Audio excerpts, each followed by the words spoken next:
अमृतपाल की गिरफ्तारी पर सस्पेंस बरकरार है। हालांकि सूत्रों के अनुसार उसे पंजाब पुलिस गिरफ्तार करके नाभा ले गई है, क्योंकि पंजाब की नाभा जेल की सुरक्षा बढ़ा दी गई है। मगर रात तक गिरफ्तारी की कोई भी आधिकारिक पुष्टि नहीं हो पाई है। अभी भी यही बताया जा रहा है कि वह पुलिस को चकमा देकर फरार हो चुका है। उसके परिवार ने भी अमृतपाल से सरेंडर करने को कहा है, यानी परिवार भी नहीं जानता कि वह कहां है। इससे पहले बताया जा रहा था कि उसे जालंधर जिले के शाहकोट के पास महतपुर कस्बे से गिरफ्तार कर लिया गया है, जहां वह किसी कार्यक्रम में हिस्सा लेने के लिए गया था। सूत्र ये भी बता रहे हैं कि वह अपनी गाड़ी छोड़ मोबाइल वहीं फेंक गायब हो गया है। वह गिरफ्तार है या फरार है, इस पर ज़्यादा देर सस्पेंस नहीं रहेगा। शनिवार दोपहर बाद पुलिस की लगभग 100 गाड़ियों में मौजूद जवानों ने इस ऑपरेशन को अंजाम दिया। अमृतपाल जब भाग रहा था तब उसके काफिले की गाड़ियों में मौजूद लोगों ने भागते हुए कुछ वीडियो भी शेयर किए। सोशल मीडिया पर तरह तरह के मीम भी वायरल हो रहे हैं। पंजाब में ब्रॉडबैंड को छोड़ बाकी सारी इंटरनेट सेवाएं बंद कर दी गई हैं। मोहाली में अमृतपाल के समर्थक सड़कों पर हैं। पंजाब के कई जिलों में खौफ का माहौल है। मगर ये तो होना ही था। एक एक्टर भला कितने दिनों तक लोगों का मनोरंजन कर पाता।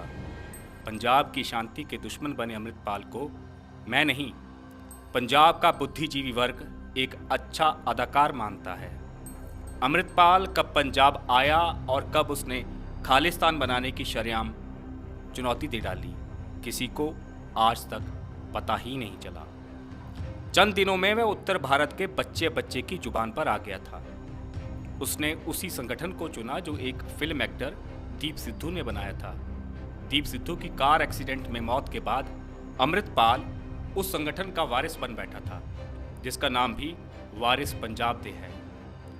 जानकार ये भी बताते हैं कि उसने विदेश में ही खालिस्तानी और आईएसआई एजेंटों की लकीर पर काम करते हुए पंजाब में माहौल खराब करने की ठान रखी थी। पिछले दिनों अजनाला में जब उसके साथी को पुलिस ने गिरफ्तार कर लिया, तब कायराना हरकत करते हुए वह श्री गुरु ग्रंथ साहिब जी की पावन ओट में अपने गुनाह छिपाता हुआ पुलिस थाने पर धावा बोल देता है। और यही गलती अमृतपाल पर भारी पड़ी है। लोग कहने लगे कि अगर तू बहादुर था तो गुरु साहिब का सहारा क्यों लिया? अगर वहां लाठीचार्ज हो जाता, आंसू गैस के गोले दागे जाते और अगर उसमें से एक भी गोला गुरु साहिब की पालकी पर पड़ जाता तो? यही वो टर्निंग पॉइंट था जब पंजाब ने उस घटना को गुरु साहिब जी की बेअदबी के तौर पर माना। पंजाब सरकार ने भारत के गृह मंत्री अमित शाह से मदद मांगी। पंजाब के मुख्यमंत्री भगवंत मान गृह मंत्री अमित शाह के सामने गिड़गिड़ा कर लौटे हैं कि किसी तरह से अमृतपाल नामक सिरदर्द से हमें मुक्ति दिलाई जाए। केंद्र सरकार ने जब आश्वासन दिया, तब जाकर पंजाब पुलिस अमृतपाल पर हाथ डाल पाई है। कांग्रेस पार्टी के लोकसभा सांसद रवनीत सिंह बिट्टू ने एक संदेश जारी करते हुए आज शाम को कहा था कि अमृतपाल जिस तरह से पुलिस को देख भाग रहा था, उससे साबित हो जाता है कि वह दूसरों के बच्चों को हथियार थमाकर पंजाब का माहौल खराब करना चाहता था। अगर वह बहादुर होता तो पुलिस का सामना करता। जानकर यह भी बता रहे हैं कि पहले अमृतपाल अपनी गाड़ियों के काफिले के साथ भाग रहा था और जब चारों ओर से घेरा पड़ गया तो वह स्कूटर पर भागने में कामयाब हो गया। कुछ लोग कह रहे हैं कि उसे पकड़ लिया गया है, लेकिन उसकी गिरफ्तारी को पुलिस छिपा रही है।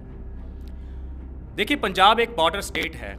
अगर यहाँ की आंतरिक सुरक्षा से समझौता हो जाता है तो भारत की प्रभुसत्ता खतरे में पड़ सकती है। अमृतपाल सिंह आतंकवाद के पुराने दौर को दोहराना चाहता था। वह उस ओर बढ़ ही रहा था। हालांकि उसकी तथाकथित गिरफ्तारी या धरपकड़ से सारी समस्या दूर नहीं हो जाएगी।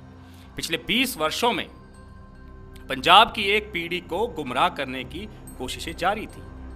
आप इसे इस बात से भी समझ सकते हैं कि जिन चेहरों को लोग भुला चुके थे उन्हें फिर से याद कराया गया। जिन रास्तों को लोग छोड़ चुके थे उन्हें फिर से साफ किया गया। जिन जख्मों को भर देना चाहिए था उन्हें फिर से कुरोदा गया। पंजाबी समाज 19वीं सदी से ही विदेशों की ओर पलायन कर रहा था। यूरोप और उत्तरी अमेरिका में पंजाबियों का बसना लगातार आज भी जारी है। जब 70 के दशक के आखिरी सालों में आतंकवाद शुरू हुआ, तब इन देशों ने भी पंजाब में लगी आग में घी डालने का काम किया।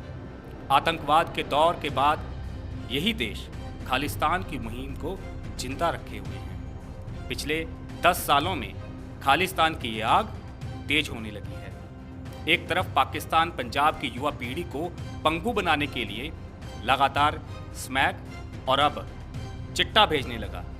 पंजाब को नशे में डुबो देने के बाद विदेशी ताकतों ने आरएसएस और हिंदू नेताओं को टारगेट करना शुरू कर दिया था। एक के बाद एक आरएसएस नेता गोलियों से भून दिए गए। इनमें सबसे बड़ा नाम पंजाब के आरएसएस मुखी ब्रिगेडियर जगदीश गगनेचा का था। 6 अगस्त 2016 को ब्रिगेडियर गगनेचा को जलंधर के ज्योति चौक पर खालिस्तानियों ने गोलियों से भून दिया था। 48 दिन बाद उनकी इलाज के दौरान मृत्यु हो गई।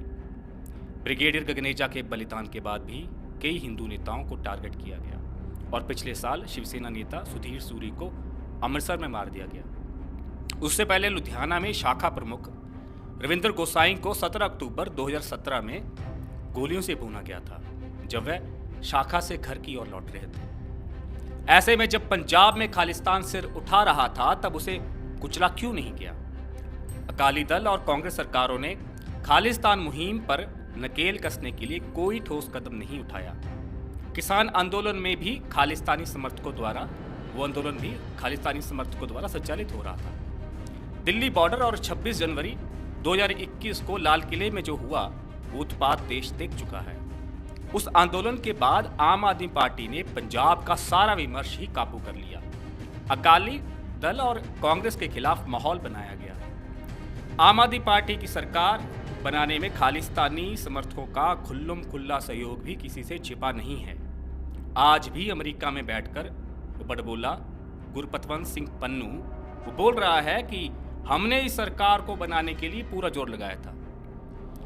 विदेशी फंडिंग भी गृह मंत्रालय के रडार पर पहले से थी, मगर यह पूरी मुहिम अमृतपाल सिंह के इस प्लेटफॉर्म पर आने के बाद और हिंसक और उग्र हो गई। अभी मामला सुलझा नहीं है। अमृतपाल की तथाकथित गिरफ्तारी या फिर उसकी धरपकड़ के बाद पंजाब में तनाव की स्थिति उत्पन्न हो चुकी है। उसके समर्थक एकजुट होकर सड़कों पर उतर रहे हैं। इसलिए अभी तो यह घटनाक्रम शुरू हुआ है। पंजाब की भगवंत मान सरकार के सामने एक बड़ी चुनौती अब सिर उठाए खड़ी हो चुकी है। जिन ताकतों को भगवंत मान ने पनपने दिया, आज वही उनके लिए मुसीबत बन चुकी है। ऐसे में हम पंजाब में शांति बहाली की प्रार्थना करते हैं और पंजाब की जनता को संदेश देना चाहते हैं कि हजारों नौजवानों के बलिदान के बाद मुश्किल से पंजाब पटरी पर लौट रहा है। देश और पंथ विरोधी ताकतों को बिल्कुल भी सहन ना किया जाए। पंजाब को आज एकजुट होकर अमृतपाल जैसों का पूर्ण रूप से बहिष्कार कर देना चाहिए। वैसे भी अब पंजाब का बुद्धिजीवी भी कहने लगा है कि एक अदाकार पंथ को हाईजैक नहीं कर सकता, एक बहरूपिया पंजाब का वारिस नहीं हो सकता। सत श्री अकाल। हर हर महादेव।